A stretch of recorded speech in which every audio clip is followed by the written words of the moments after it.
Eisto onomatu patros, kai tu huiu, kai tu hagiu, neumatos, amén. Van a ir leyendo conmigo.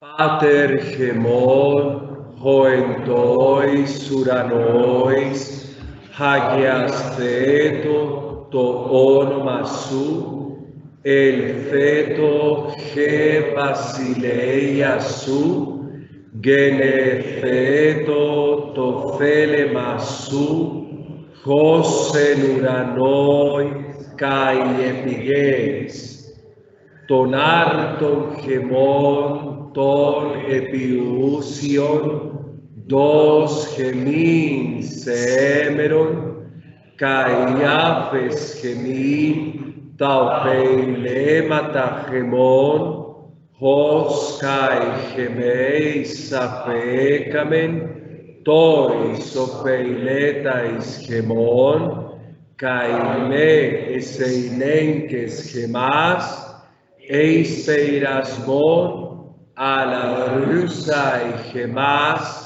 apo tu poneru. Eisto onomatur patros, kai tu huiu, kai tu hagiu, neumatos, amén. Ahora los invito a que comencemos todos con esta temática de la epsilon prima. El verbo imperfecto, indicativo, activo y su descripción morfológica. Es lo mismo que hemos acabado de hacer con el verbo en presente, indicativo, activo. Ahora vamos a hacer es el verbo en imperfecto. Lo que pretendemos es manejar dos ejes temporales. Uno que hemos llamado el presente. Y recuerden que por presente hemos definido algo más. No hemos dicho que solamente se refiere a lo que exactamente pasa en el momento, sino a algo que está ocurriendo, incluso que pudo haber comenzado horas atrás y que puede seguir sucediendo horas después. Así pensábamos nosotros el presente. Ahora dirigimos nuestra mirada a lo que llamamos el primer tiempo histórico. ¿Qué son los tiempos históricos? Yo no voy a hacer toda la descripción en este momento, porque como todavía no estamos enfrente de un texto, entonces es inútil. Pero al menos un tiempo histórico obviamente está hecho ¿para qué? Para hablar de lo que ha acontecido como tiempo histórico. Pero eso tiene sus precisiones, porque recordarán que son tres los tiempos históricos que habíamos nosotros detallado en la clase anterior. El imperfecto, el aoristo y el pluscuamperfecto. O sea que son tres maneras de describir lo que ha acontecido, que tampoco significa que haya dejado de acontecer. Esto es a lo que nosotros nos vamos a dirigir ahora. Entonces, ¿cómo formamos nosotros el tiempo imperfecto? Primero, yo tengo que pensar en el tema del tiempo presente. Y por eso era importante estudiar, primero que todo, el tiempo presente. Recuerden qué tema es esa parte de la palabra que no varía. Nosotros utilizamos un verbo, el verbo luo, y mientras conjugábamos decíamos luo, lueis, luei, luomen, luete, luusi, lueton, lueton. En la conjugación nunca varió la partícula lu, la sílaba lu. Y a eso es lo que nosotros llamamos por el momento tema. Esas son mis mentiras, porque yo he dicho que el tema es la parte que no varía, pero en algunas cosas y en algunos casos podrá variar. Pero por el momento la verdad a mitad es mejor, hay que decirla. El tema es aquello que no varía. Pero eso no es verdad ni en español. Porque aunque una sola vez haya un caso en el que tema cambie, entonces no se puede decir que el tema es siempre aquella parte que no varía. Hay algún momento en que varía. Bien, entonces con el tema del tiempo presente, que ya sabemos cómo se extrae a propósito el tema, en el tiempo presente, ¿qué hacemos para extraer el tema? Ay, padre, yo le Listo, vamos a aclararlo. Recuerden que los verbos no los vamos a citar nosotros con el infinitivo. Por ejemplo, en español, si yo quiero buscar un verbo en el diccionario, lo único que tengo que hacer es buscar el infinitivo, el verbo amar, reír, cantar, soñar. En cambio, en el diccionario de griego nosotros vamos a encontrar los verbos en primera persona singular del presente indicativo activo. Entonces, ¿qué hago yo? Tengo en cuenta eso en mi cabeza, el presente indicativo activo de la primera persona singular. Por ejemplo, liu o. Para sacar el tema, le voy a quitar la terminación omega y entonces me queda el tema. Y el tema es liu. Y eso lo vamos a hacer para todos los verbos. Entonces acá obviamente implicará que nosotros tengamos al menos un mínimo vocabulario. Por eso yo he ofrecido el paradigma de un verbo que es muy regular, pues que la verdad ni siquiera el acento se mueve, se queda ahí. Entonces ese es el modelo que yo voy a seguir de ahora en adelante para sacar el tema. ¿Cómo saco el tema? Repito, de la primera persona singular del presente indicativo activo, le quito su terminación omega y lo que me queda es el tema, lo que siempre se va a repetir, you, etc. Bien, con ese tema vamos a formar el imperfecto. El imperfecto se refiere a alguna cosa que comenzó en el pasado, pero cuyos efectos no han terminado, y porque no han terminado decimos que está en estado imperfecto. Si en cambio hubiese terminado, ¿cómo lo llamaríamos? Perfecto. Entonces el imperfecto es aquella cosa que comenzó en el pasado, pero que sigue sucediendo. No ha parado. En algún momento parará, pues eso es lo que menos nos importa. Si para, significa que ya lo llamaremos perfecto, o sea, ya la cosa cambiará. Entonces, cuando yo, griego o judío que escribo en griego, quiero hablar de una cosa que comenzó en el pasado, pero todavía sigo viendo sus efectos, utilizaré el imperfecto. Si en cambio quiero hablar de una cosa puntual que está por allá en el pasado, que empezó y terminó, por ejemplo, voy a poner un ejemplo tonto. Yo desayuné. Puede que los efectos sí los pueda ver usted en el día, pero ya pasó el desayuno y ahí terminó. Eso es parte de un tiempo perfecto. En cambio, si yo estuviera diciendo, hace 20 minutos comencé a desayunar y todavía estoy desayunando, yo podría o utilizar el presente o utilizar el tiempo imperfecto en griego. Eso en primera instancia no es fácil de comprenderlo porque nosotros somos del pasado, presente y futuro y de ahí no nos movemos. Nosotros ponemos como líneas entre los ejes temporales, pero en el griego esas líneas prácticamente a veces se eliminan. En todo caso es bien interesante comprender el imperfecto porque cuando lean textos de griego clásico, ustedes comprendan lo del imperfecto y se les meta acá, sabrán entonces todavía qué implica, por ejemplo, que un autor haya escrito algo en tiempo imperfecto, algo que comenzó, pero que todavía sus efectos los percibimos, o sea que no ha terminado de acontecer. Lo entenderemos todavía más, sobre todo cuando lo pongamos en comparación con el perfecto, con el auristo y con otros tiempos históricos. Ahora, entonces, ¿cuál es la característica? Lo que preguntaba Jonathan ahorita, o sea, cuando yo tengo el imperfecto, ¿cómo lo diferencio del tiempo presente? Porque si construyo el imperfecto con el tema del tiempo presente, pues puede llegar a confundirse con el presente. Entonces, ¿cuál es la característica? La característica es un fenómeno que nosotros llamamos aumento. ¿Qué es un aumento? Un aumento es como, atención, no es un prefijo. En griego no se le dice a esto prefijo. En griego los prefijos son otras cosas, pero es como si fuese un prefijo, es decir, algo que pongo antes del tema.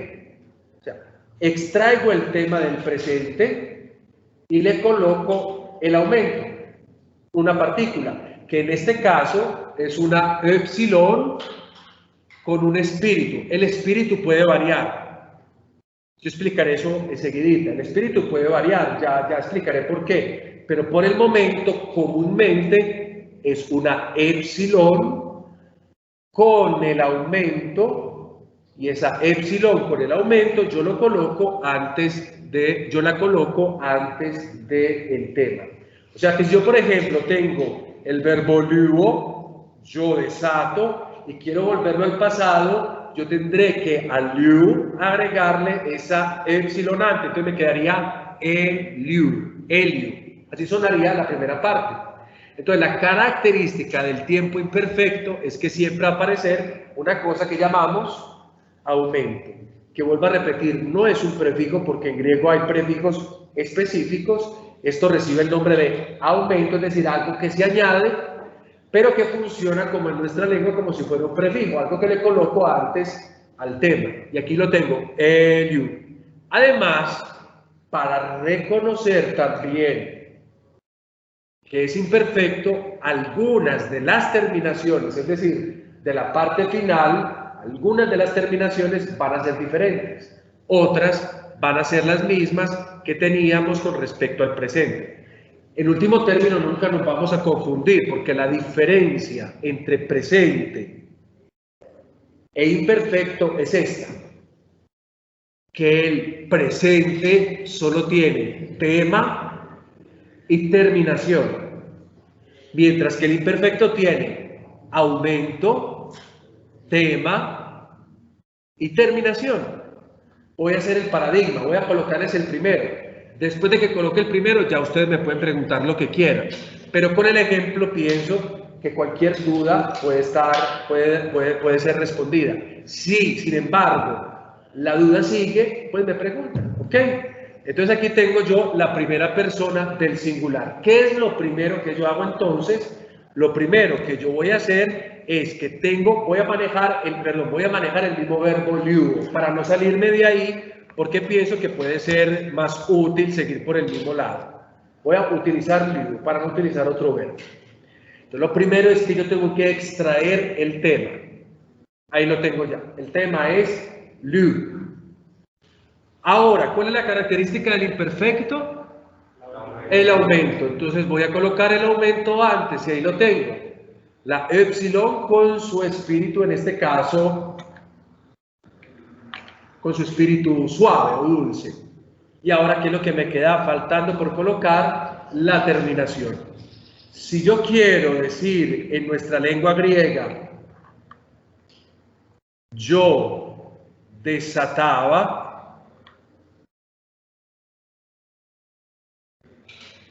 yo voy a agregar simplemente una omicron y una nu. El acento lo voy a colocar al inicio, junto al aumento. Esto ya lo vamos a entender a partir de la próxima lección. Y me va a quedar así. Liu, on. Liu, on. Yo desataba. Tema, aumento y la terminación es diferente. A este punto es bueno que ustedes ya se hayan aprendido las terminaciones del presente, para que no vayamos a hacer confusión con las terminaciones del imperfecto. Entonces yo tengo o, eis, ei, o, menete, usi. Vean que no fue igual la terminación del presente a la del imperfecto. El imperfecto de primera persona no es omega, sino que es omicron y nu, on. Esas son las tres cosas para formar el imperfecto. Tema, le prefijo el aumento y le coloco la terminación. Vamos con Sebastián, que tiene preguntas, luego con Juan Fernando y luego miramos si hay alguien más que tenga preguntas. Sebastián, ¿qué pregunta tienes? Tengo dos preguntas. La primera es si al tema también lo puedo llamar raíz. En la clase pasada yo intentaba decir un poco de eso, pero en la siguiente lección voy a explicar por qué no es conveniente. Si tú quieres lo llamas raíz, y a veces van a coincidir el tema y la raíz, pero en gramática realmente se trata de dos cosas. La raíz se habla más de allí de donde proviene hipotéticamente un término que se puede reflejar en el tema. Pero el tema es esa parte que no varía dentro de la flexión del verbo o de la flexión de un sustantivo. Y a veces no tiene necesariamente que coincidir con la raíz de donde viene la palabra. Entonces generalmente se evita, incluso en la gramática española, hablar de esa doble confusión. Pero cuando coinciden se llama tema radical. O sea que en el tema también se encuentra la forma de la raíz. Lo veremos un poquito más adelante. Y la otra es si cada tiempo, tanto los históricos como los principales, tienen las desinencias personales, es decir, cada uno tiene su propia terminación. En algunas partes, como veremos enseguida, van a coincidir y en algunas partes no. Pero yo, ¿qué es lo que hago? Yo les enseño a ustedes como las bases, es decir, las terminaciones que más vamos a encontrar en el resto del trabajo. Una vez aprendidas estas, si ustedes ya se aprendieron el presente, van a dominar el futuro. Entonces, por eso hay que aprenderse el presente, o ei, o menete, un sin, neto, neto, porque con eso se hace el futuro. Si se aprenden el imperfecto que estoy enseñándoles, van a dominar otros tiempos. Simplemente hay o que poner otra cosita más o que quitar otra cosita más, pero es básicamente eso. ¿Ok? Y la tercera, perdón, o la tercera, porque podría ser más. Dale, hijo. Es que de todas maneras, para que uno va viendo esto y hace como, pues, confronta un poco con lo que uno aprende en latín. Claro. Por ejemplo, en la forma verbal del latín, los verbos se componían con el verbo ser. Yo cogía la raíz, amo, ¿cierto? También tenía la primera persona, pero a veces le agregaba el verbo ser, y casi siempre lo empiezo con el verbo ser. Yo tenía la duda si este on, es el verbo ser en griego o no. A veces sí, a veces no. Porque sucede lo mismo que en latín. Es cierto lo que tú dices. Yo puedo decir, por ejemplo, el verbo, se me viene possum. Y tengo el sum. Y si pongo luego lo poses, y puedo seguir, ¿cierto? A veces puede suceder, pero también en latín existe el do, das, dat, dare, por decir otra cosa. Pero también existe el ego loquor, loqueris, loquitur, loquimur, loqui. Mira que ahí no hay unión de un verbo, por ejemplo, cero estar con lo temático. Entonces, lo que tú dices sí puede pasar, pero también puede no pasar. Y de hecho, cuando ustedes vean el verbo cero estar, van a decir, no tiene nada que ver, porque el verbo ser estar pertenece a una categoría. A ver, hay varias formas de hacer el presente. Nosotros estamos viendo las formas con la omega. Yo les he ido diciendo que así se hace el presente, pero todavía no he revelado todo lo otro. Hay otros verbos que se hacen con el mi, para decir yo soy. En griego yo digo eimi. Y voy a encontrar verbos que se hacen con el mi. Take me, por ejemplo, afiemi. Ahí está el mi de la primera persona. Pero observa que en estos no está. Entonces, puede pasar, puede no pasar. ¿Alguna otra pregunta, Sebas? Vamos con Juan Fernando. Vale, tengo dos preguntas. La primera es, según la parte teórica, se habla de perfeccionación, acción, que como suele pasar y que probablemente se sigue sucediendo. Esto me hace confundir tal vez con el gerundio. Porque tenemos en español, ¿qué diferencia habría entre el imperfecto y lo que nosotros conocemos? Es muy difícil que yo te pueda sacar la diferencia, porque incluso yo he colocado acá yo desataba, pero también puedo traducir yo estaba desatando, usando un gerundio. Yo aquí les doy una traducción, porque igual ustedes en el taller tienen que traducir con algo, pero el taller es un cuadrito, ustedes no pueden poner a colocar todo eso, sino simplemente una traducción, yo desataba. Yo desataba debería bastar para nosotros, porque en español desataba también es un imperfecto. Algo que comenzó allá, o sea, yo desaté algo, pero no significa que lo he dejado de hacer, yo continúo haciéndolo. Esa es la mentalidad. Pero en español para nosotros eso quedó como una cosa que hice y ya no hago más. ¿Sí me hago entender? En el griego se mantiene con mucha fuerza esta identidad, es decir, algo que comienza en el pasado, pero que yo puedo seguir haciendo en el momento. Yo cantaba, pero obviamente sigo cantando, no que dejé de cantar. Pero cuando digo en español yo canté, y ahí utilicé ya la forma. En la forma en la que dice yo canté significa ya en un momento determinado lo hice, ya no lo estoy haciendo. Entonces, el gerundio puede confundirnos un poco, porque a nosotros nos enseñan en la escuela que es una forma del presente, pero realmente no es una forma del presente, solo del presente, porque yo estoy diciendo yo estaba desatando, estoy utilizando el gerundio como una acción que está en ese eje temporal. Otra cosa que puede ayudar un poco a entender esto es que mientras que en nuestra lengua hablamos de tiempos, nosotros en griego hablamos de aspecto temporal. Y aspecto temporal significa si una cosa se cumplió o no se cumplió. Basta. Eso es difícil de entrar como que entre en la cabeza, pero en el tiempo lo vamos a ir logrando. Cuando empecemos a traducir, yo le diré, bueno, ¿y este imperfecto cómo es que se usa? Y ustedes me dirán eso. Y analizaremos entonces qué es lo más correcto a la hora de traducir esa expresión. Es por el momento, es un poco complejo poderlo explicar. Creo que en el tiempo se podrá entender mejor. Y en la segunda, me perdí un poquito del aumento. Ajá. Es siempre una epsilon. Por el momento es siempre una epsilon. Yo ya, como apenas estamos empezando, lo normal es una epsilon. Después vamos a ver alguna otra cosita que no es compleja, sino que es una cosa muy fácil. La epsilon a veces puede variar un poquito, pero por otra razón. Entonces, en la característica del imperfecto, yo al tema le pongo en precedencia un aumento que es la epsilon con su espíritu suave. ¿Ok? Basta con eso. De los demás, del Redentoris Mater, Tomás, Jonathan, ¿tienen alguna pregunta? Listo. Entonces vamos a continuar con la segunda persona. Repitan luego de mí. Eliuon. Recuerda la Epsilon. Eliuon. Yo desatado. Aquí vamos a aprender también las terminaciones on, porque ahorita yo les voy a pedir, mostrándole verbos, que hagan ejercicio de hacerlo presente y de pasarlo a imperfecto. De manera que yo lo haga como hago en español. Yo digo en español, amo, amaba. Y yo tengo que pensar como mucho la cosa. Yo quiero lo mismo que ustedes puedan hacer lo mismo. Luo, pasado sería el. ¿Ok? Vamos entonces a la segunda persona del singular. Recuerden, simplemente vamos a colocar el tema. Luego del tema tengo que añadir su característica, porque si no la añado, entonces no es imperfecto.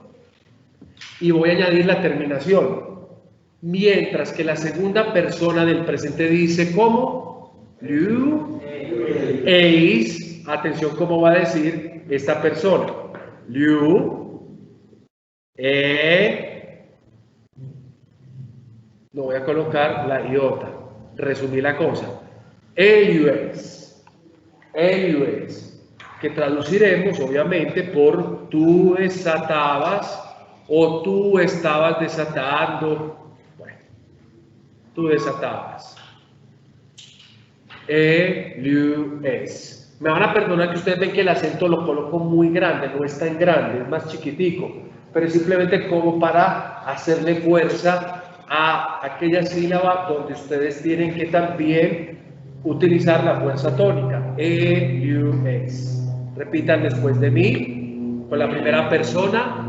E-U-O, E-U-S. E-U-O, E-U-S. On-S. Vamos tratando de asimilar las dos terminaciones. On-S. Vamos a la tercera persona del singular. Es decir, para yo decir ella o él desataba o estaba desatando, coloco el tema que ya lo conozco, agrego el aumento y luego coloco la terminación, que en este caso es esta, para que la observen acá. ¿Cómo pronuncio esto? Eliue, haciendo la fuerza en la primera sílaba. Eliue. Atención a lo que voy a colocar entre paréntesis acá y ya ustedes me van a decir qué es esto. Tiene new efelsística, o sea que en esta persona yo debo de saber cómo la coloco, si eliue o eliue. Si a eliue le sigue una palabra que comienza por vocal, entonces yo tendré que escribir y la escribo aquí al ladito, aquí abajito, perdón, voy a escribir liu, si la palabra que sigue comienza por vocal o si la palabra que sigue, pues le sigue simplemente un punto. Ese es el sentido de la new efelsística. Entonces yo puede ser eliue o eliue, eso dependerá. Ambas, la terminación propiamente hablando es la epsilon. Lo otro se agrega por eufonía. La new es efelsística, es eufónica. Puede que para nosotros no signifique mucho, pero para el griego sonaba feo, entonces hay que ponerla, ¿ok? Bien, voy a borrar eso último que he colocado abajo para agregar entonces la traducción. Traducimos entonces esto como... Exactamente. Él o ella, recuerden el acento en ese él o ella desataba o estaba desatando. Volvemos entonces a la primer persona del singular para que lo tengamos todos juntos. Él, ustedes. Vamos a la segunda persona del singular. Él, ustedes. Vamos a la tercera persona del singular. Él, Ahora vamos simplemente con las terminaciones. Teniendo en nuestra cabeza que el imperfecto tiene que tener aumento, agregamos las terminaciones. ¿Cuál es la terminación de la primera singular? ¿Cuál es la terminación de la segunda singular? ¿Y cuál es la terminación de la tercera singular? On, es, Para todos quede eso. On, es, que es muy parecida al presente, porque recuerden que en el presente yo digo, ¿cómo es la primera persona del presente? Muy bien, si digo, conjúguelo con el verbo liu, el presente sería liu o. Si lo comparo con el imperfecto es liu on. Miren que la terminación ha cambiado, pero el sonido básicamente es o. Vamos a la segunda persona en el presente, ¿cómo es el verbo? Liu es. ¿Y cómo es el imperfecto?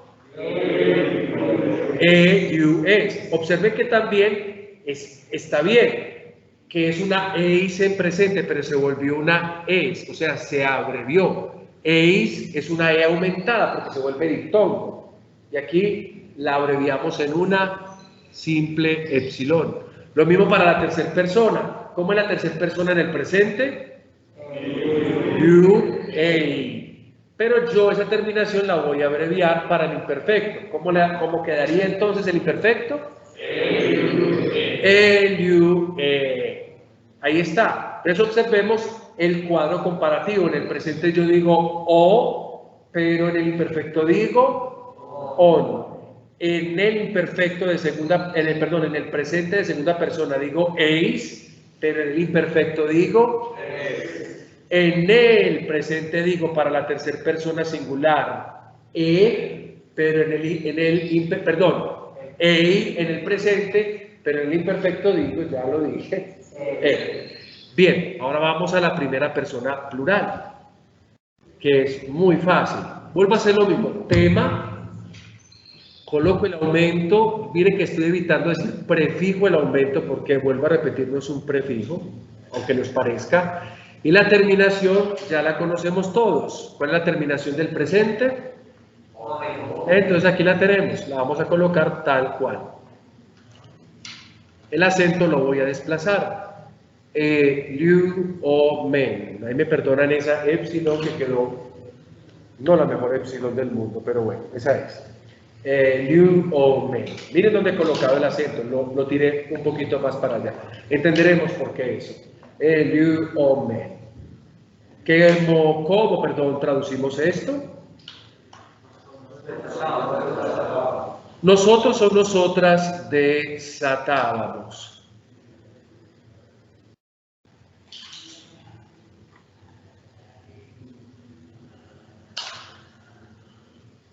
Bien, Jason.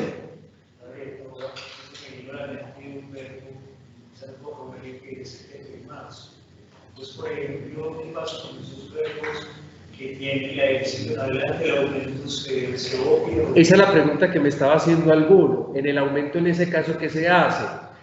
Las palabras que comienzan por vocal van a reaccionar diferente, las vamos a ver al final. La pregunta entonces te la respondo ahorita cuando la expongamos. Pero por el momento sepamos que lo mecánico, lo tradicional es el aumento que coloco al tema. Ya después, obviamente, en el momento, en algunas palabras como objeto y marzo, que comienza por una epsilon, tiene que haber alguna modificación, porque una E con una E. Recuerden que una E con una E, epsilon con epsilon, ¿qué forma en la configuración de las vocales? Un hiato. Pero en algún momento yo llegué a hablar de que no siempre se formaba o generalmente no formaba un hiato. A veces podría formar una condensación y en otros casos formaría una contracción. Entonces aquí empezaríamos con ese tipo de temas de condensación, contracciones y demás, que las vamos a ir viendo, ¿ok? Eso no es difícil, es fácil ahora la verdad. Es sino de poner cuidado y ya.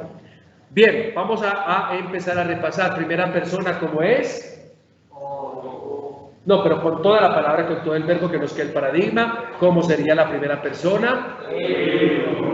Eliuon. La segunda persona. Y la tercera persona. Y la primera persona plural. Vamos a mirar las formas aquí en el tablero, en la pantalla. Eliuon. Eliues. Eliue. Eliuomen. Y ahora vamos a la segunda persona del plural. No repaso como hemos repasado antes porque es que omen ya la conocemos. Entonces ya tenemos que aprender a asociar que la terminación del presente es la misma terminación del imperfecto. Ustedes en la cabeza tienen que aprender a asociar, que es la mejor manera de memorizar. Bueno, vámonos a la segunda persona. Recuerden que vamos a agregar un aumento, esto lo estoy repitiendo, a fin de que nos quede nosotros en nuestra cabeza esto que estoy diciendo. Y vamos a agregar la terminación, que es exactamente igual a la del presente. ¿Y cómo la del presente? Entonces ya simplemente agreguen ustedes eso. T. El UET, que traduciremos vosotros soltabais o desatabais o liberabais, o para algunos que tienen problemas con ese A y 6 del castellano, pues pueden colocar ustedes soltaban. ¿Cómo pronunciamos? El UET. ¿Ustedes? El UET. Vamos a la primera persona para que la repasemos y se nos vaya quedando. Primera persona es el UO. Segunda persona es el tercera persona es el primera persona del plural es el segunda persona del plural es el. Vamos a tratar de, sin mirar pantalla, sin mirar absolutamente nada, solamente como abriendo una pantalla en nuestro cerebro, en nuestra cabeza, dándole una neurona a cada terminación, que tenemos millones de neuronas, y vamos a decir el mismo paradigma sin necesidad de mirar nada, solamente acá. Primera persona del singular, Helio. Segunda del singular, tercera del singular, muy bien. Primera del plural, segunda del singular, la tercera del singular es muy fácil porque es exactamente igual a la primera del singular. ¿Cómo es la primera del singular? Eliuon, primera del singular. Entonces, ¿cómo sería la tercera del plural? Eliuon. Esa la escribimos. Tema, aumento y simplemente agrego, ya ustedes lo saben, la terminación on. Eliuon. Significando ellos o ellas soltaban, o ellos o ellas estaban soltando. Entonces tenemos on, es, omen, ete, on. Esa está fácil. Ahora ustedes dirán, ¿y cómo hago yo para diferenciar esto de la primera persona del singular, que era lo que se decía en latín? El contexto. Es lo único que me ayuda a mí a definir si estamos utilizando una primera o si estamos utilizando una tercera. Ahora, si a ustedes en los talleres les aparece de manera aislada una palabra que tenga la terminación on, ¿qué tienen que hacer? La descripción morfológica. Cuando lleguen a la persona, tienen que decir que es o primera persona singular o tercera persona del plural. ¿Ok? Claro, y ya vamos para ahí. Sin dual no se puede. Entonces vamos a ir al dual. ¿Listo? Dual, es muy fácil, pero aquí ya vamos a tener la diferencia. Mientras que en el presente teníamos una sola terminación, en cambio, en el dual vamos a tener todo lo contrario, dos terminaciones. De manera que podamos diferenciar una de la otra. Pero las dos terminaciones realmente son fáciles. Bueno, vamos. Tema liu. Coloco el aumento y ahora la terminación. ¿Cómo era la terminación de la segunda persona dual del presente? Aquí también va a ser la misma terminación. Entonces voy a colocar ton.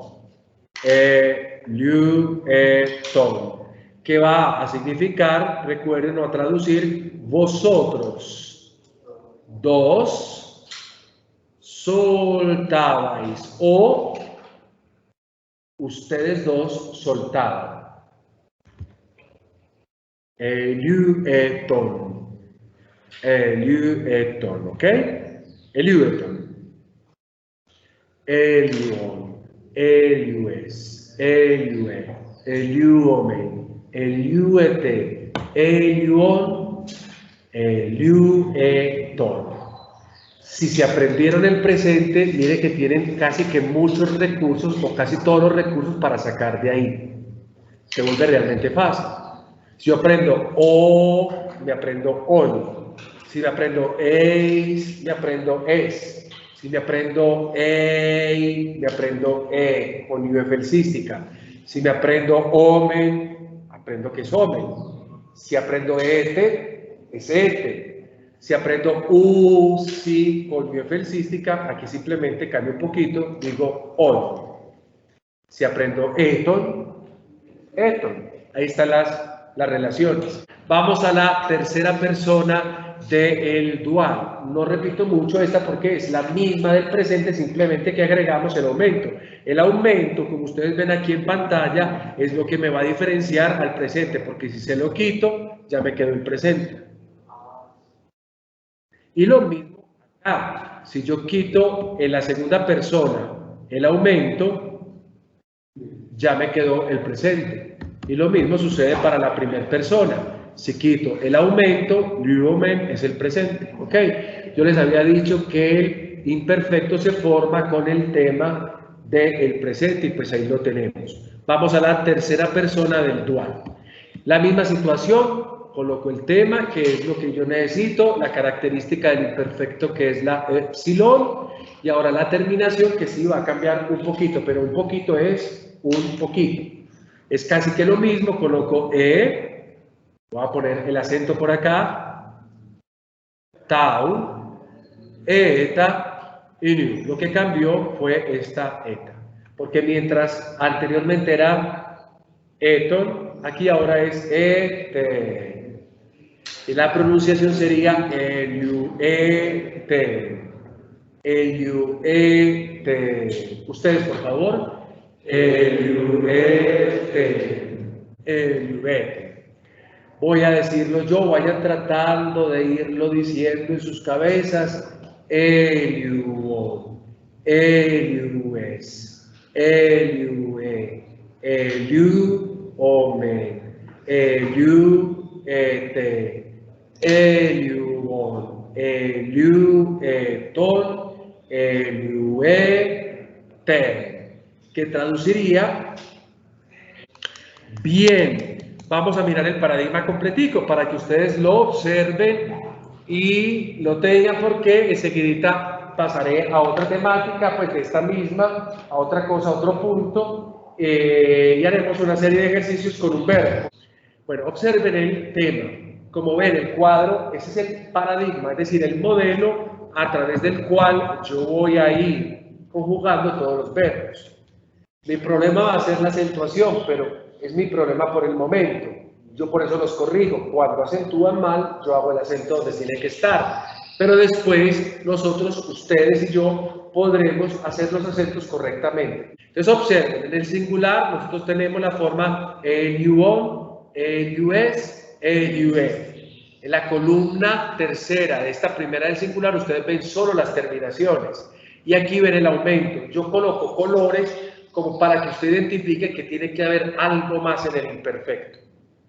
Entonces, sepan como las fórmulas matemáticas. En el presente, yo nada más necesito esta segunda columna y esta tercera columna. Es decir, un tema y una terminación. Pero en el imperfecto necesito tres cosas: aumento, tema, terminación. O sea que yo hago el imperfecto, siempre voy a comenzar con y basta. Y ya coloco el tema y después coloco la terminación. Observen que el plural, como hemos dicho, un poco varía en cuanto que los acentos antes estaban sobre el aumento pero aquí ya me toca ponerlos después. Entonces yo digo el uomen, el uete, y aquí vuelvo a poner el acento sobre el aumento, el uomen, porque es igualita a la primera persona. Aquí es donde ustedes tienen que tener el cuidado, como me hacía la pregunta este muchacho del Redemptoris. Y en el dual tenemos la diferencia, el ueto y el uete. Basta, no hay que pensar más ni elucubrar más. Pero quiero proponerles entonces a que hagamos ejercicios con algún verbo que nos pueda ayudar. Y voy a proponer un verbo que voy a colocar acá. No vamos a hacer todavía esta descripción morfológica, vamos a hacer primero un verbo para ver, y lo vamos a pasar, vamos a hacer el ejercicio de pasarlo de la siguiente manera. Si yo les digo primera persona, ustedes me van a decir presente y luego imperfecto.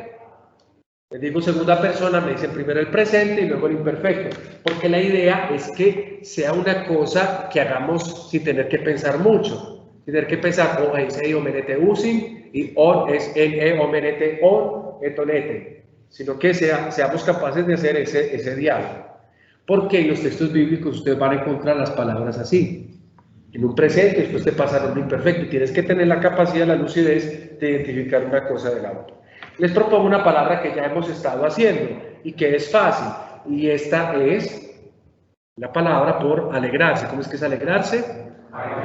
Bien, aquí tenemos la primera persona del singular.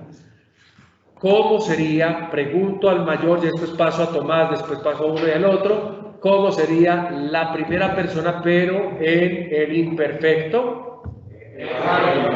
Ejairon. Yo estoy haciendo el acento donde les quedó faltando, pero no importa, eso no es problema por ahora. ¿Cómo sería el presente de la segunda persona singular?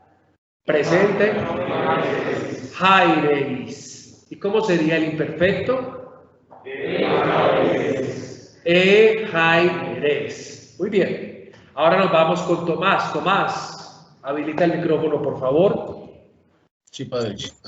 Ahora, ¿cómo sería en presente la tercera persona singular? En presente, la tercera persona singular. Sí. Jairomen. La primera persona, perdón, la tercera persona singular, creo que me equivoqué yo. Tercera persona singular. Jairei. Ese es el imperfecto. Ese es el perfecto. El imperfecto. ¿Y el presente cómo sería? Jairei. Jairei y Jairei. Jairei, Jairei. Ahí tenemos las dos formas. Jonathan. La padre. Vamos a hacer el presente, primera persona plural de Jairo. O sea, nosotros nos alegramos. Jairomen. Bravo, Jairomen. ¿Y cómo sería decirlo en imperfecto? Igual Jairomen. Falso. Eso, esa es la diferencia. Jairomen. Vamos a hacer la segunda vencida. ¿Cómo sería la segunda persona del plural en presente? Airete. ¿Y cómo sería la misma persona pero en imperfecto? Jairete. Bravo, Jairete. Ahorita Jason hacía una pregunta importante. ¿Qué pasa con los verbos que comienzan con vocal? Porque de pronto en la cabeza de Gerson le puede parecer que, claro, getoimazo, que es un verbo que ustedes tienen ahí, empieza por una épsilon, le puede parecer que aumentar o colocar otra épsilon como que podría no ser justo, y tiene razón. En el griego pasan ciertos fenómenos. Nosotros hemos estudiado 4 fenómenos: el diptongo, cuando se juntan vocales; el hiato, cuando se juntan vocales pero se leen de manera separada; la diéresis y la sinéresis. También hay otros fenómenos, y otro fenómeno de ellos se llama la condensación. que es lo que yo voy a explicar un poquito acá en esto que vamos a hacer. No es nada difícil, pero antes de eso, como para que cojamos de nuevo el hilo, hagamos el análisis morfológico de un verbo, de manera que ese análisis morfológico simplemente nos ayude como a ejercitar cuál es la manera. Ahorita Jonathan decía sobre la forma mecánica. Ahora, realmente sí es una forma mecánica, porque digo, categoría gramatical, tiempo, modo y eso, pero al mismo tiempo me permite descubrir ya la diferencia. En este caso, por ejemplo, ustedes la van a ver. Si yo les coloco esta palabrita que están viendo ustedes acá, la palabra, ¿cómo la leemos, perdón? Para no leerla yo. Elegues. Nosotros ya vemos un verbo que estamos aprendiendo a reconocer porque lo hemos estado tratando de insinuar ya varias veces y que está en el vocabulario de la segunda lección. Entonces, cuando yo veo eso, yo aquí acabé de colocar en rojo la terminación, pero también debería haber colocado en otro color lo primero, porque ya nosotros recordamos que hay un verbo que es lego. Entonces, como es lego, entonces ya tengo que tener en cuenta las otras cosas que se hayan añadido. O sea, ¿qué es lo que uno busca en un texto cuando tiene que encontrar un verbo? Uno busca el tema. Cuando uno va leyendo el texto griego, la búsqueda del lector es la del tema, reconocer el tema en algunas cosas. Y si se reconoce el tema, entonces ya puedo empezar a discernir eso que es. Si tiene un aumento y si tiene un tipo de terminación, podría ser imperfecto. Si en cambio no tiene aumento, pero tiene otro tipo de terminación, podría ser presente. Eso es lo que yo hago cuando tengo que analizar algo en un texto. Entonces me concentro en el tema, que es, como he dicho, aquella parte que por el momento, o mejor, generalmente no va a cambiar. Ahí encuentro el tema. Entonces vamos a hacer el análisis morfológico. ¿Cuál es la categoría gramatical de esta palabra? Es un verbo. ¿Cuál es el tiempo? ¿Cuál es el modo? ¿Cuál es la diátesis? ¿Cuál es la persona y el número? La segunda persona del singular. ¿De qué verbo viene? Del lego. He quitado el aumento, quito la terminación y vuelvo todo a la primera persona singular del presente indicativo activo. ¿Y qué traduciría este verbo así como está en imperfecto? Tú decías, tú decías. Las reglas para el aumento.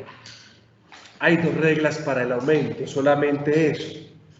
A mí no me gusta mucho hablar de reglas porque es una palabra que generalmente a muchos les genera antipatía, consciente o inconscientemente, pero este tema de reglas nos permite a nosotros tener un camino concreto, de manera que no nos perdamos por ahí en medio de las palabras. Esto nos ayuda a ubicar. El trabajo exegético, no solo en la teología, sino en cualquier literatura, trata de eso, de conocer la cultura y cómo esa cultura se comunica. Cuando yo conozco eso y entonces entro a estudiar algún texto de la literatura de la exégesis, puedo criticarlo. ¿Por qué yo, Juan David Figueroa, puedo decir que el Evangelio de Juan está escrito en un griego no muy elegante? Muy bonito pues el Evangelio, pero su griego no es ni elegante como el de San Pablo, porque conozco el griego. Conociendo la cultura y las formas, yo puedo dar también una percepción de aquella obra que yo estoy leyendo. San Pablo, excelente a la hora de escribir en griego, excelente, que al mismo tiempo es casi que a veces un imposible traducirlo. Juan es tan simple que cualquiera lo puede traducir. Con esto quiero decir que por eso estudiamos todo esto, porque a veces uno dice, este me enseñó la regla y yo qué voy a hacer con eso en la vida. Yo les estoy dando un sentido, sobre todo para aquellos que vayan a seguir sus estudios el día de mañana, teológicos o incluso literarios, porque puede ser que alguno de ustedes descubra que su sangre, que en sus venas están más bien los estudios literarios que otra cosa. ¿Cuáles son las reglas del aumento? Principalmente hablamos de dos ideas o de dos conceptos. El primer concepto que nosotros vamos a manejar es que cuando el verbo comienza por consonante, el aumento consiste en añadir una E, una epsilon con espíritu dulce antes del tema. Eso es.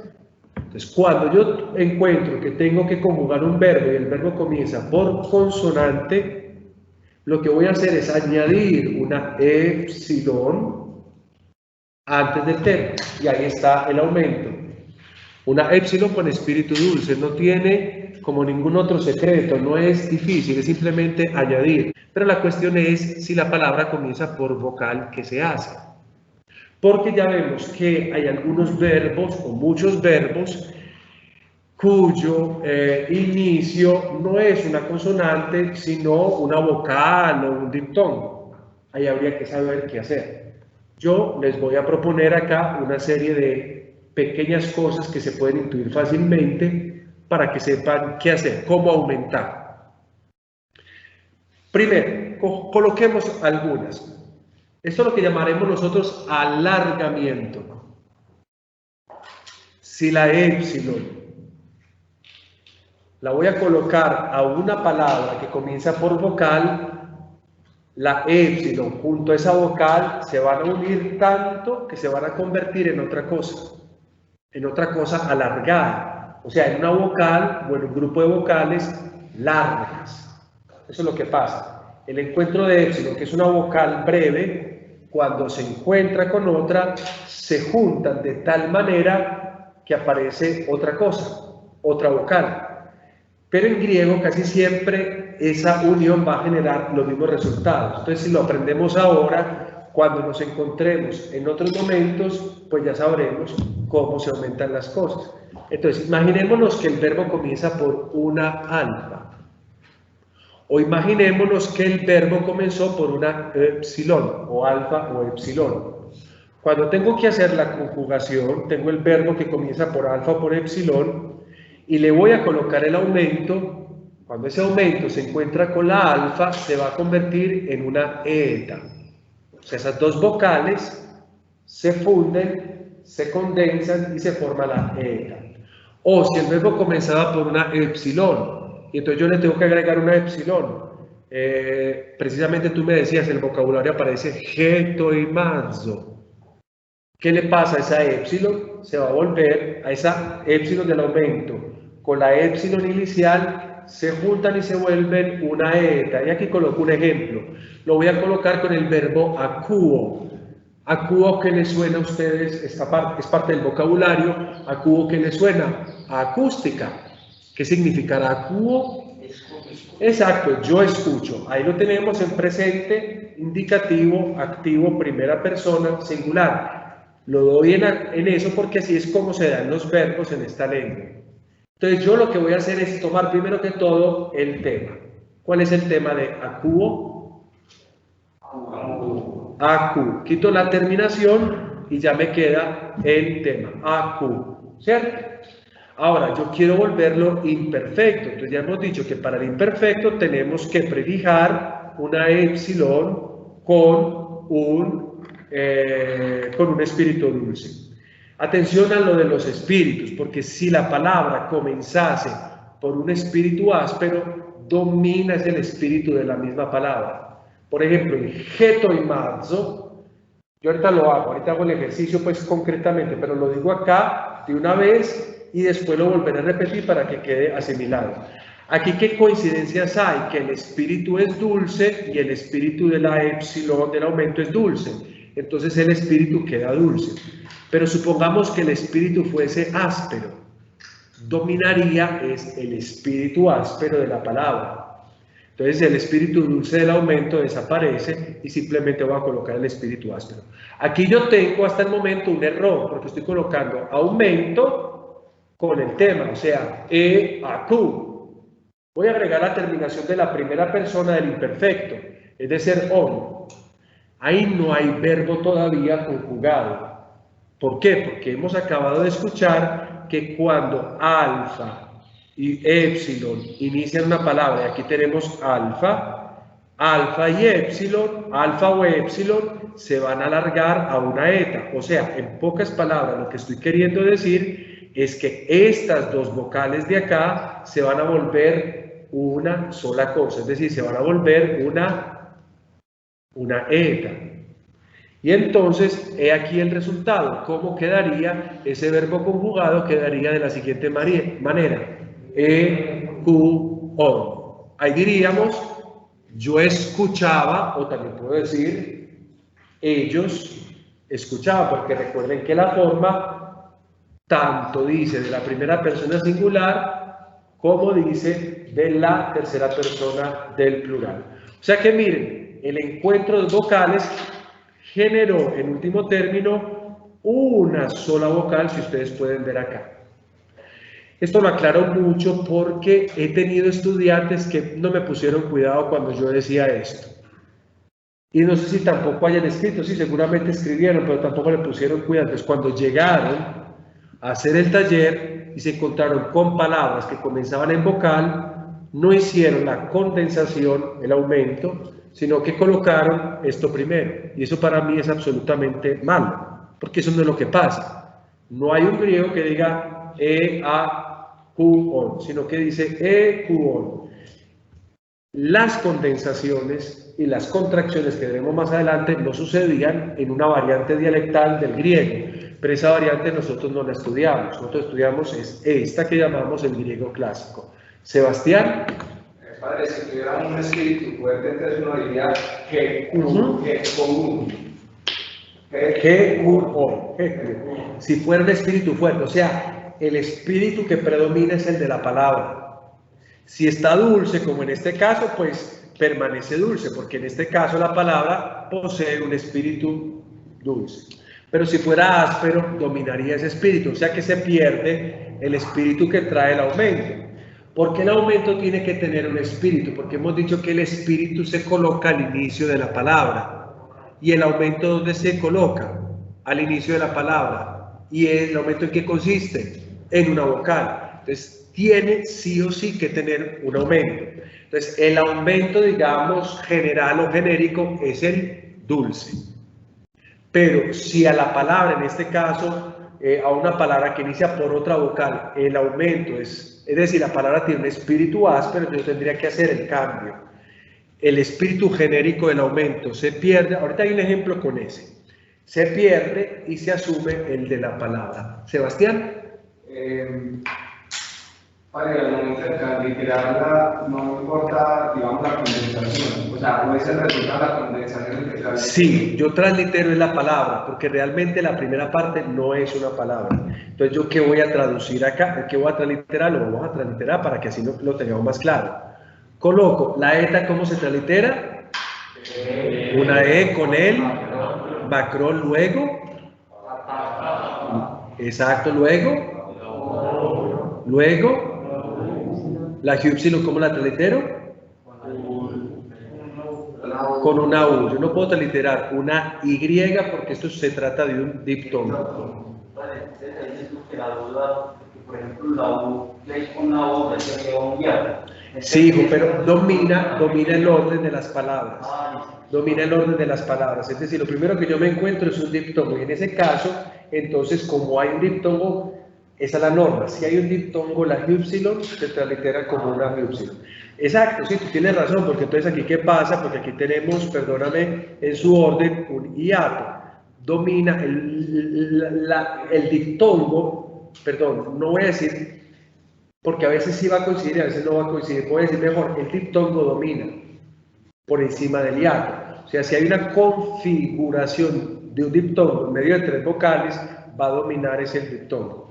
Pero eso lo vamos a resolver todavía a tiempo posterior, porque todavía nos falta camino que recorrer con esto. Entonces aquí se haría Hüpsilon, porque es un diptongo. Correcta la pregunta. Y luego, Omicron, una O, y luego, aquí tenemos la palabra. O sea, nunca voy a transliterarlo primero, sino que voy a transliterar siempre ya la palabra formada.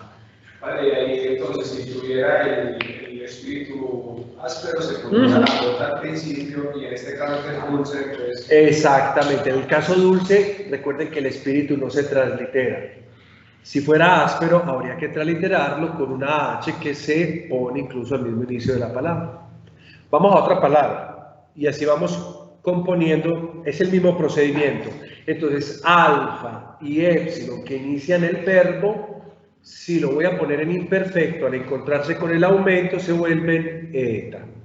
Obviamente una vocal larga, porque siempre que se juntan dos vocales, la vocal resultante es larga. Bien, ¿qué pasa cuando... bueno, aquí voy a colocar con la otra vocal, con esfío, yo como, para que también se vea la misma situación. Entonces lo primero que hago es el tema. ¿Cuál es el tema? Esfí. Y a esfí, como lo quiero volver en imperfecto, le voy a agregar el aumento. Pero ahí que me quedó una E y una E. Voy a agregar la terminación, va a ser la misma terminación para no enredar más las cosas. Estíon, no. Ya aquí la regla me está diciendo que si la palabra comienza, el verbo comienza por una alfa o una epsilon, y este es el caso, esa epsilon cuando se encuentra con el aumento se junta de manera que no puede quedar como lo estamos viendo acá, y por eso he colocado las dos cosas, sino que se juntan, se condensan y se vuelve la vocal respectiva larga, es decir, una eta. Estíon. ¿Qué significa? Yo comía o ellos comían. Es la misma regla, ¿sí? Cuando vean que hay una cosa que no se entendió, me preguntan. Yo voy a continuar, ¿ok? La otra regla es que, miren que la lógica es interesante. Claro, epsilon, que es breve, se alarga a eta. De pronto la de alfa no era tan clara, que se volviera una eta. Por el momento no es tan clara, porque uno no se espera que A se vuelva E. Pero esta sí se espera, que la omicron, que es breve, se vuelva una omega grande, porque la condensación, las dos vocales se tienen que volver respectivamente largas. Entonces les propongo este verbo que ¿qué es lo que significa? Ofeino. De deber, yo debo. Quiero volverla yo debía. ¿Cuál es el tema? Ofei. Agrego el aumento, ¿en qué consiste el aumento? En epsilon, y agrego la terminación, pero recuerdo que así la palabra no puede quedar porque todavía tengo las dos vocales sin condensarse. Entonces, para condensarlas, ¿cómo me quedaría el resultado final antes de presentarlo en pantalla? Una omega, entonces me quedaría opeilon. Opeilon. Yo debía, o ellos debían. Nosotros sabemos que la iota tiene una doble cantidad, o puede ser breve o puede ser larga. Entonces lo que se supone es cómo se aumenta una iota. La iota se vuelve larga simplemente. Entonces ahí es problemático, porque entonces el imperfecto no lo vamos a reconocer, porque el aumento no se ve. Entonces ahí es donde decimos Cristo empieza a aparecer, porque decimos, por ejemplo, en el presente que tiene la misma terminación en la primera persona plural. Entonces, ¿cómo hago? Ese, por ejemplo, pero esas son las particularidades de la lengua. Lo mismo pasa con la ypsilon. Ypsilon, cuando se va a aumentar, ¿en qué se aumenta? Se aumenta en ypsilon. Entonces, bueno, va a tener la misma problemática. Pero eso es parte de la lengua, pero aquí en el momento uno lo puede ver de pronto como un imposible, algo que no se puede resolver, pero eso siempre es solucionable dentro de un contexto. Entonces aquí está, iota y ypsilon, que inician un verbo y que generalmente son breves, se van a alargar respectivamente a iota y a ypsilon, es la misma cosa. Entonces, yo nada más voy a poner un ejemplo, no voy a poner dos, porque ¿para qué poner dos si es la misma cosa? Voy a poner un ejemplo con una palabra que ustedes ya están trabajando conmigo, la palabra ishuo. ¿Qué significa ishuo? Yo soy fuerte. ¿Cuál es el tema? Ishu. Bravo. El tema es ishu.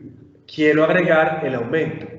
Uno diría, pues, quedaría muy bien así, porque eso es un diptongo. Fuerte y débil, ¿no? Pero en las reglas del aumento eso no pasa. En las reglas del aumento es como si la iota o la primer vocal se tragara a la anterior, y entonces de breve se vuelve larga, de manera que el resultado, para yo decir yo soy fuerte, o perdón, yo era fuerte o ellos eran fuertes es este, is human. No, realmente no se logra. Cuando lleguemos a is human, va a ser nosotros somos fuertes o nosotros éramos fuertes. Pero bueno, el contexto nos ayudará. En todo caso, si ustedes en el taller encuentran un is human, ya no pueden decir solamente que es presente, indicativo, activo, sino que también les tocará decir que es imperfecto, indicativo, activo. Una forma sola no se puede resolver exactamente. Hay que decir o lo uno o lo otro. Ahora, si está dentro de un texto, sí hay que resolverla. Hola, Jonathan. Padre, pero yo ahí no encuentro como mayor diferencia entre que se diga que sea larga o es por la acentuación o el espíritu, ¿no? No se ve, no se logra ver. Ya tengo yo que suponer que es una iota larga, porque si estamos hablando de imperfecto es larga, si estamos hablando de presente es breve. Pero entonces es larga en cuanto a la pronunciación. Exacto, esa es la diferencia del griego. Porque en griego, si yo estoy diciendo en presente, yo diría is human. Pero si lo digo en imperfecto, para decir en pasado, ahí la largo. Is human. La diferencia de la iota, al griego le dice si es presente o si es imperfecto. Y es por eso que es importante reconocerlo. Entonces, ahora nosotros, cuando hagamos el ejercicio de pasar al presente o de pasar al futuro, tendremos que aprender a observar esa diferencia.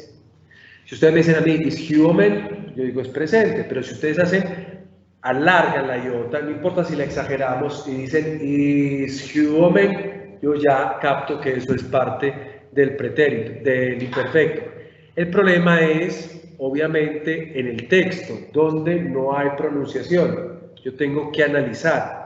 Y a la hora de leer, debo de optar por un is human o por un is human. No sé, Jonathan, si eso puede ser claro. Así, padre, ya ahí pues como que tener el oído agudo.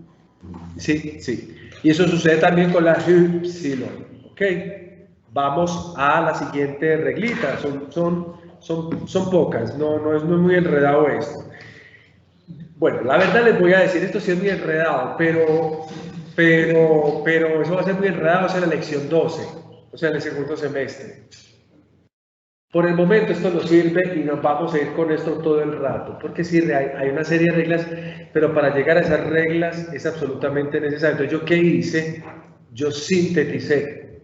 Y con esto les aseguro que se van a ir por mucho rato. Pero cuando vamos más adelante, ustedes van a empezar a hacer ciertas preguntas. Obviamente, teniendo un poco más de conocimiento, se van a hacer ciertas preguntas y se van a decir, pero esto no va a dar acá. Y entonces yo ya tendré que intervenir para explicar mejor esta teoría. Pero como estamos empezando, no puedo porque me hace falta material todavía. Por eso es que las gramáticas comienzan con las declinaciones porque no hay como mucho problema. Pero después, cuando uno avanza en gramática, se da uno cuenta que sí hay muchos problemas. Entonces también la gramática le mienten a uno al principio. Estamos empezando y así toca. La otra cosa es la siguiente. Hola, hijo. Perdón, es que no me encontraron la traducción de lo anterior. Yo era fuerte. Yo era fuerte o ellos eran fuertes. Sí. Recuerden que en el aumento está la clave. Bien.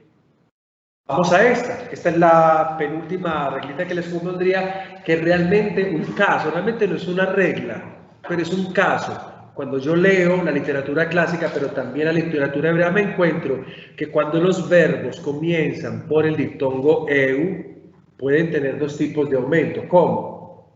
O quedarse igual, porque eu ya es un diptongo, ya es una cosa larga, entonces no tengo que alargarla más, o realmente pasarlo a diptongo impropio, o sea, una eta con una y. Pero el sonido es lo mismo.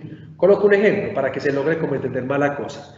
Tengo la palabra geurisco, ¿qué es lo que significa? Yo encuentro. Y entonces la quiero volver imperfecto, yo he encontrado. Entonces hago el mismo procedimiento. ¿Cuál es el procedimiento? Coloco el tema geurisk.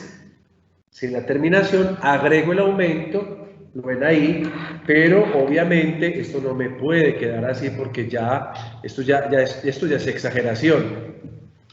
ya tengo que bregar a hacer una modificación diferente y lo vamos a hacer, que no es problemático. Entonces estas tres cosas se me van a volver, tengo dos posibilidades.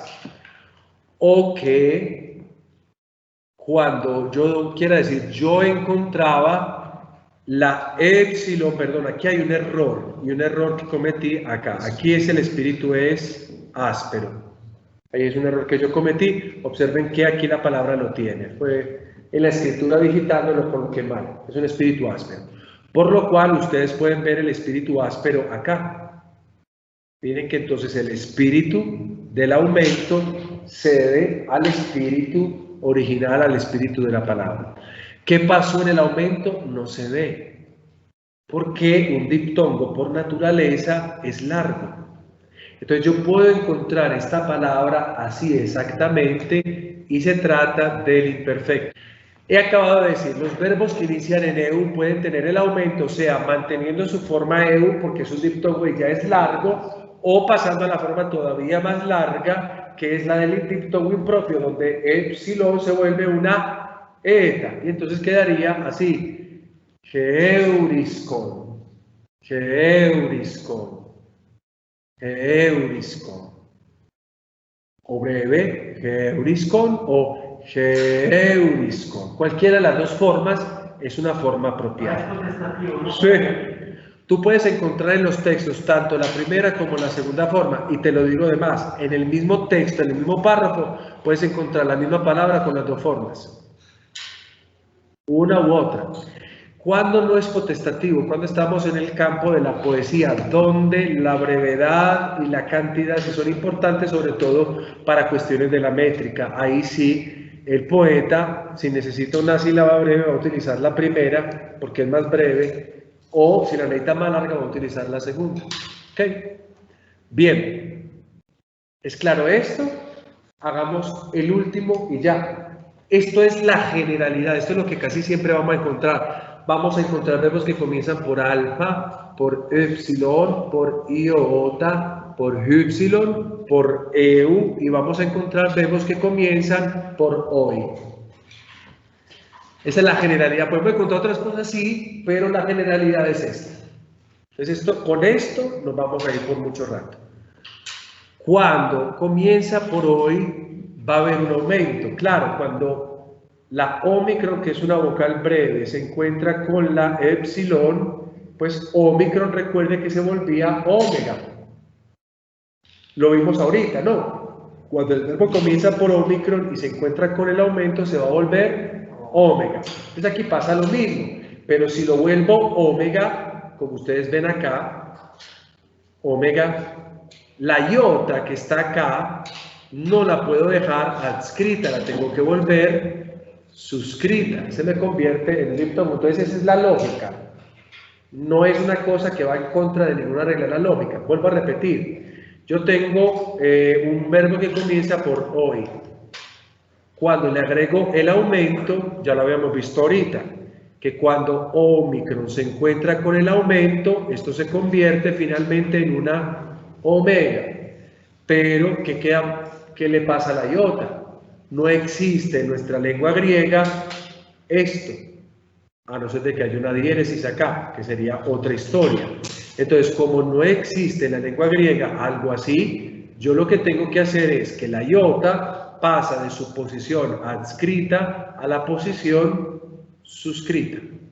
Entonces, por eso, hoy se convierte en esto, en o en hoy.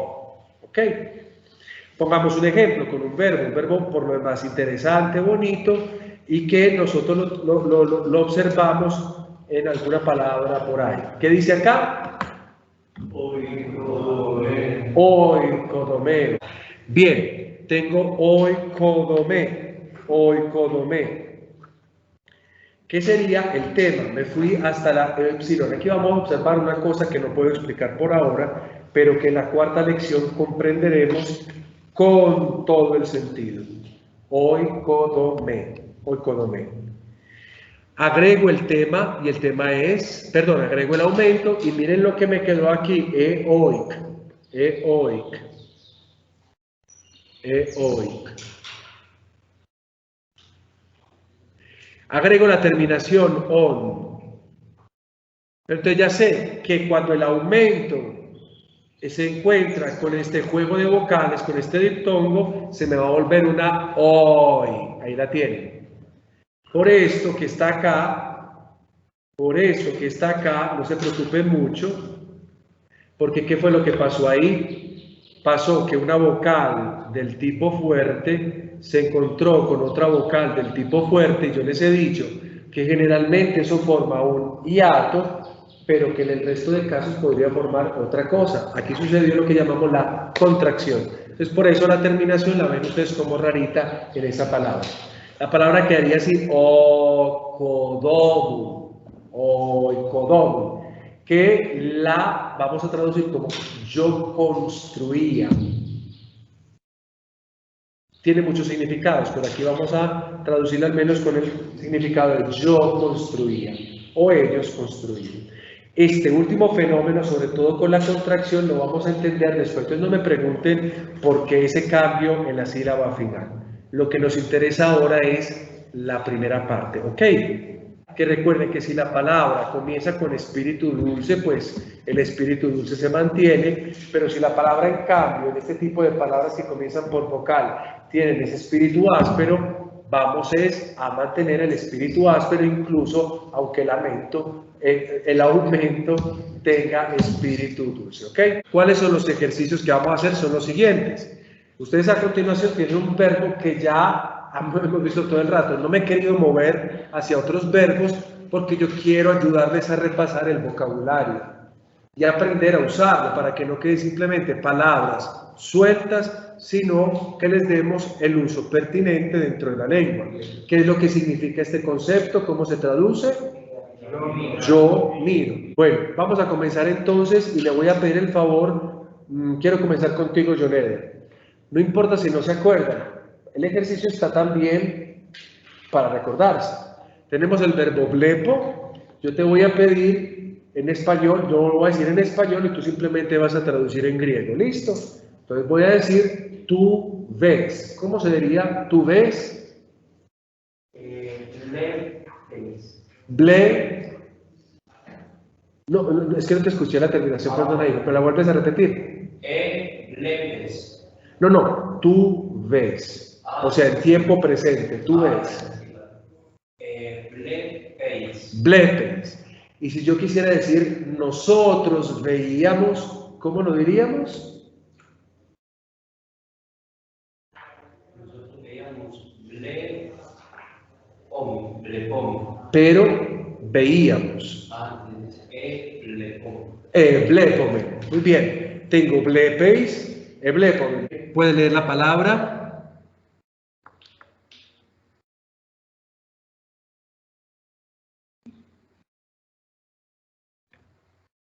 Aló, aló. Ahora sí, te escucho, hijo, dime. Señor. ¿Qué dice la palabra? Esfío. Esfío. Quítale esa. Es. Muy bien, esfío. ¿Qué significa esfío? Lo que más te gusta en la vida. Esa es, aprenda. Dar yo la nota en el vocabulario, padre. Cuando le llegue el momento que sienta como en el estómago algo, diga, ¿qué es frío? ¿Qué como?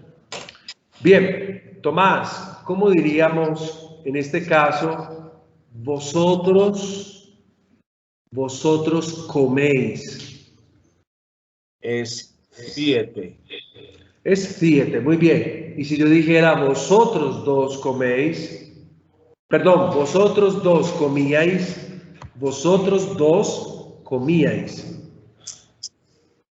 Es 7 ton. Es 7 ton. Es como que me estás diciendo, o eisei, o menete usim. Es ton. Exacto, es tieton. Y esa primera epsilon, ¿qué le pasaría? Se alarga en una eta. Bravo, muy bien. Ahora me voy con, por favor, John Esteban Contreras Grisales. John Esteban. Traten todos de ir repasando, ¿ok?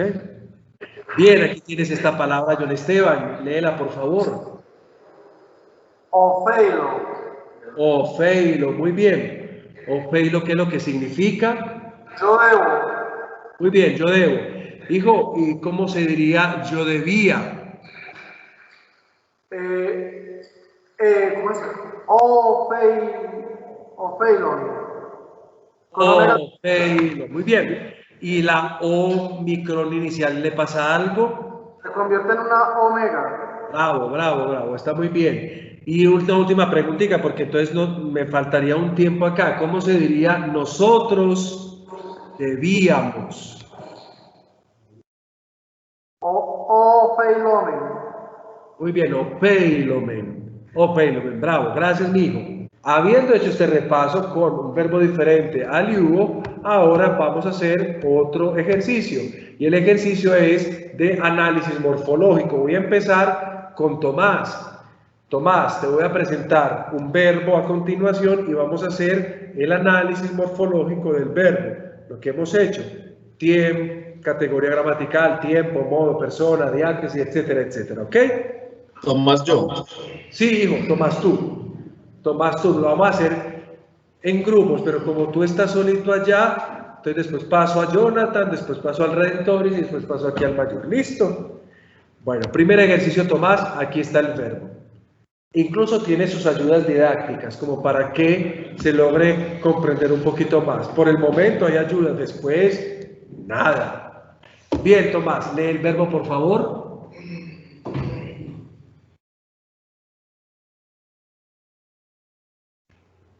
Eblepomen, perdón, tenía el Bravo, micrófono. eblepomen. Bien, categoría gramatical, Verbo, tiempo, imperfecto, modo, indicativo, diátesis, voz. ah, bueno, voz activa, Es más familiar como para usted la palabra voz que diátesis, ¿cierto? Bueno, eso estoy observando. Persona, primera persona, ¿de plural, qué número? Plural, muy bien. ¿De qué verbo viene? blepo, De blepo. ¿Y qué traduce esta palabra eblepomen? nosotros veíamos, Bravo, muy bien. Jonathan, Heme aquí. lee por favor.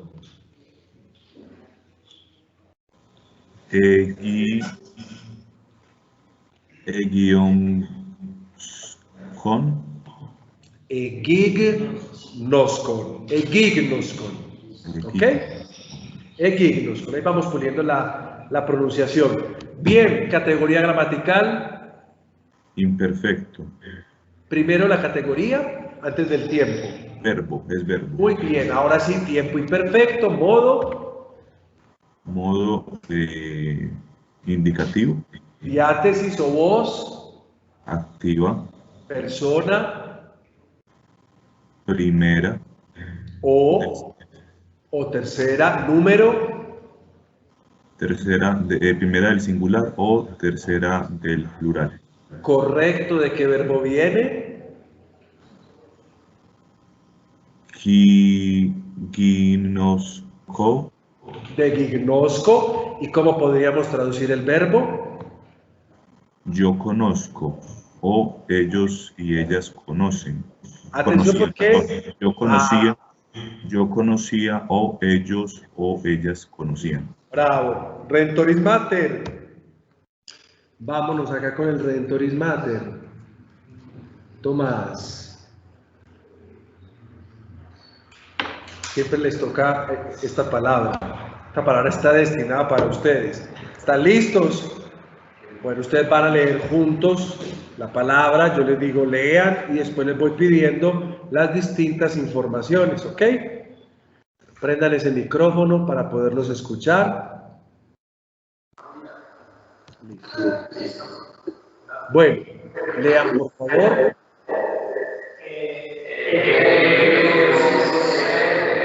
Muy bien, EQUCT, categoría gramatical. Tiempo. Tiempo, ¿cuál fue el tiempo? Ay, perfecto. Modo indicativo, diátesis o voz activa, persona segunda del plural. ¿De qué verbo viene? Viene del verbo queriuso. ¿Y qué traduce este verbo acá?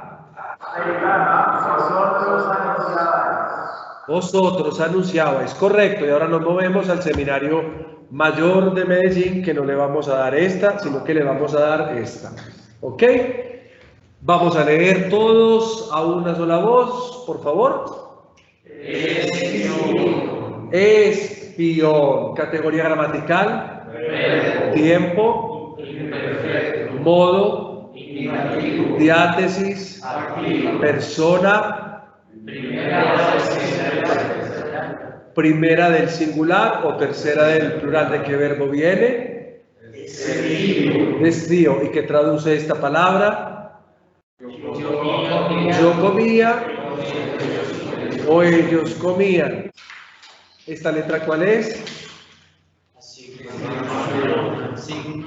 Esta es una de las consonantes que desaparecieron en el tiempo, pero que siguieron funcionando para numerar a través de las letras griegas. Se utilizaba antes la digamma. Voy a escribirla acá como para que se pueda observar la digamma. Yo esto les pondré en algún momento. Entonces, y está también como información histórica dentro de los textos de los talleres, pero como obviamente todavía no lo van a observar, entonces lo digo como introducción. En el orden, nosotros decíamos alfa primero, beta sería el segundo, gamma sería el 3, alfa, beta, gamma, delta el 4, epsilon el 5, alfa, beta, gamma, delta, epsilon, y aquí entonces no seguiríamos como lo normal, sino que meteríamos una letra que se llama la digamma. Yo la voy a hacer acá, no es esa la digamma, explico eso. La digamma se hacía de la siguiente manera, como una especie de F. Entonces nosotros encontrábamos la digamma así. Era como una especie de F. A, B, C, D, E, F. Esa letra desapareció, o esta forma desapareció, pero se siguió usando, sobre todo con la comilla arriba, el apóstrofo, el prima, para decir 6 o sexto. Con el tiempo la digamma también desapareció y se empezó a usar esta letra que es llamada así. Va a ser fácil de acordarse porque stigma, como los estigmas. Entonces, stigma significa sexto punto, ¿ok? Stigma. Yo siempre lo voy a enumerar en griego porque al menos así de una vez nos vamos familiarizando con la manera de enumerar y llegaremos a un punto en que obviamente ya más tranquilamente manejaremos la cuestión de los números. Bien, primera indicación sobre la sintaxis. Generalmente un curso de griego de introducción no tiene en cuenta la sintaxis. Pero a mí sí me gusta tenerlo en cuenta. ¿Por qué? Porque yo quiero que podamos ya utilizar lo que vamos aprendiendo en el lenguaje como se utilizan. Yo no vengo aquí con monosílabos o una palabra aislada. Yo no les digo canten y no vuelvo a decir nada. Yo digo canten porque me hace feliz. O sea, utilizo una proposición más amplia que me da más información. Como esto es simplemente una indicación, no es todavía del griego, sino para que nivelemos todos juntos el vocabulario, ¿ok? Es decir, para que todos tengamos un vocabulario común. ¿Qué vamos a decir sobre esta primera indicación? Es una cosa muy fácil, esto no tiene cuento, no tiene historia, simplemente que nos informemos.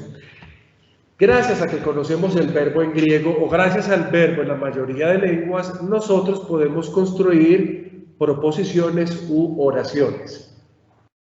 En español se llama proposición u oración aquello que contiene un verbo. 1, 2, 3, pero al menos mínimo un verbo.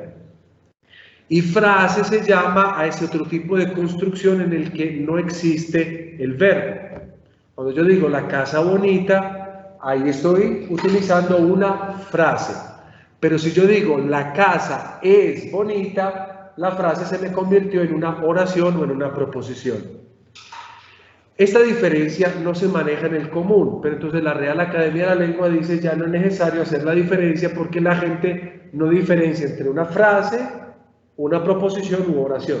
En este curso sí me toca hacerlo, en el curso de griego, y más tarde van a entender por qué. Entonces nosotros vamos a llamar en este curso de griego frase a aquello que no tiene verbo, y oración o proposición su sinónimo a aquello que sí lo contiene. Porque vamos a encontrar, por ejemplo, más adelante algo que llama la proposición nominal. Y es una forma de proposición en la que el verbo no está escrito, pero está tácito. Y es diferente entonces a frase donde no hay verbo. ¿Me hago entender? Por el momento vamos a habituarnos a esta manera de llamar las cosas. Entonces, frase, aquel conjunto de palabras que no contienen verbo. Oración o proposición, aquel conjunto de palabras donde sí hay un verbo.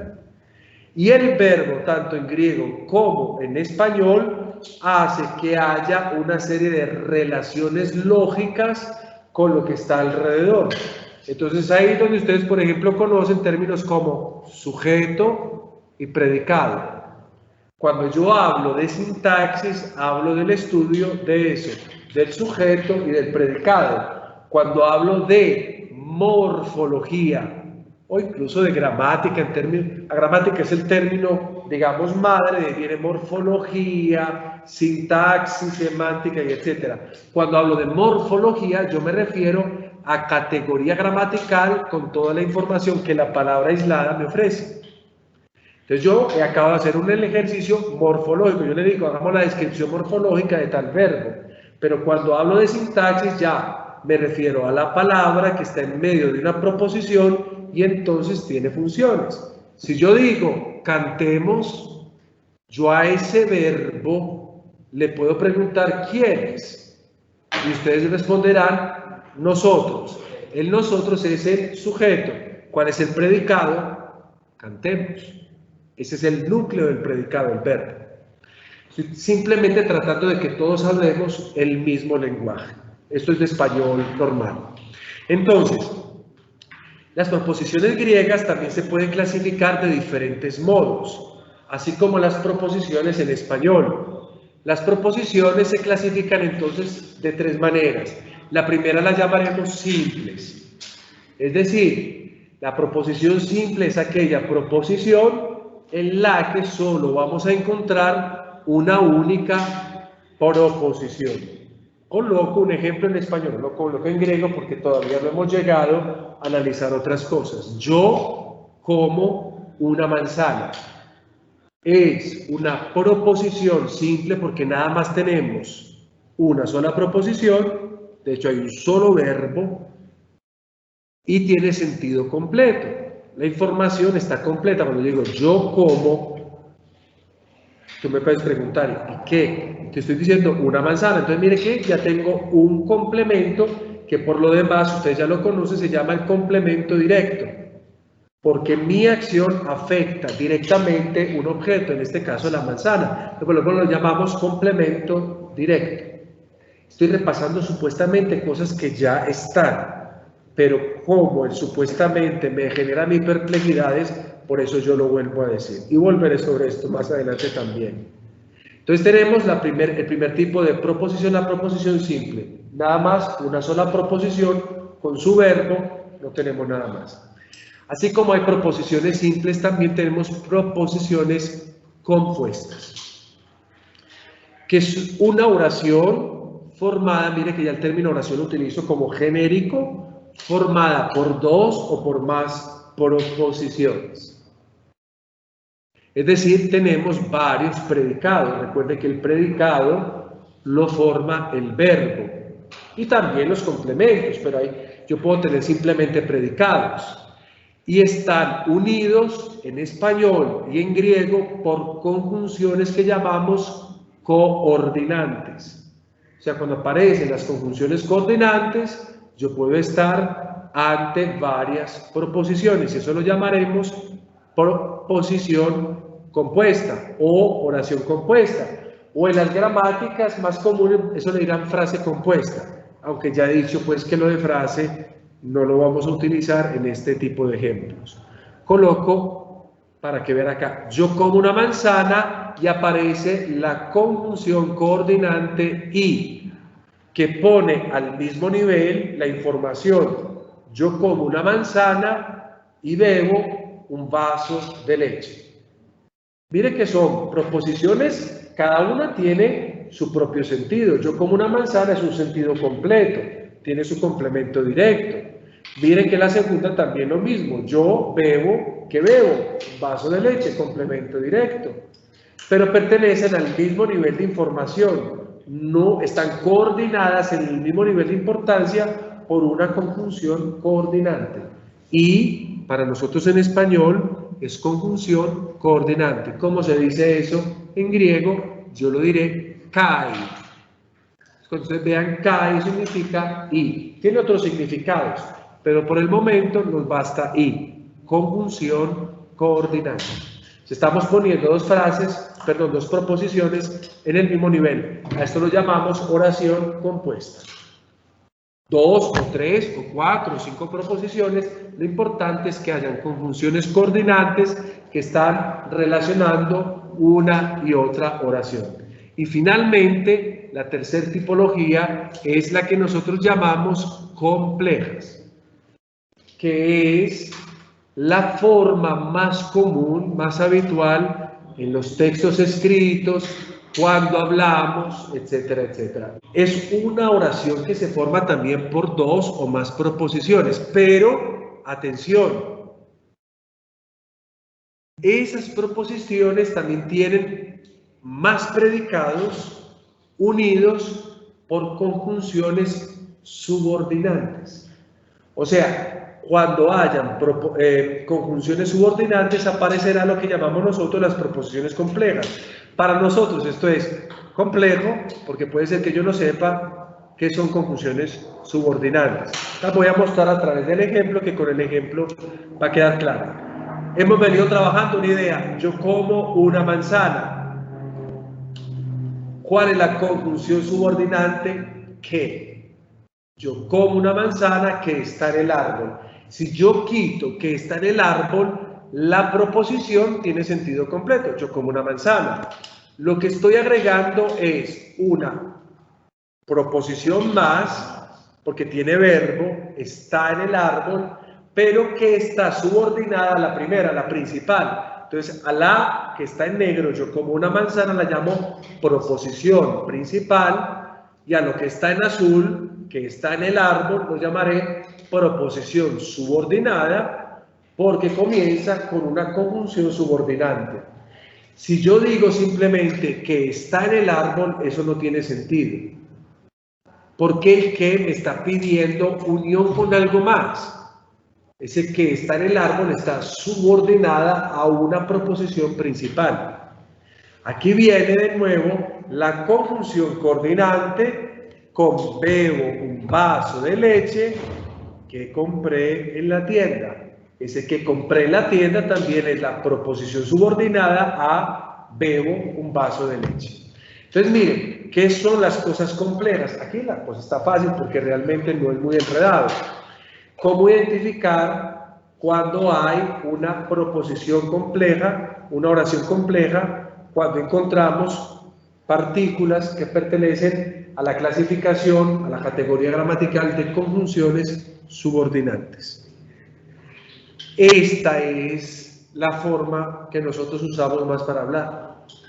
Nosotros utilizamos muchas cosas subordinantes a oraciones principales, pero bueno, nos damos cuenta porque estamos hablando español.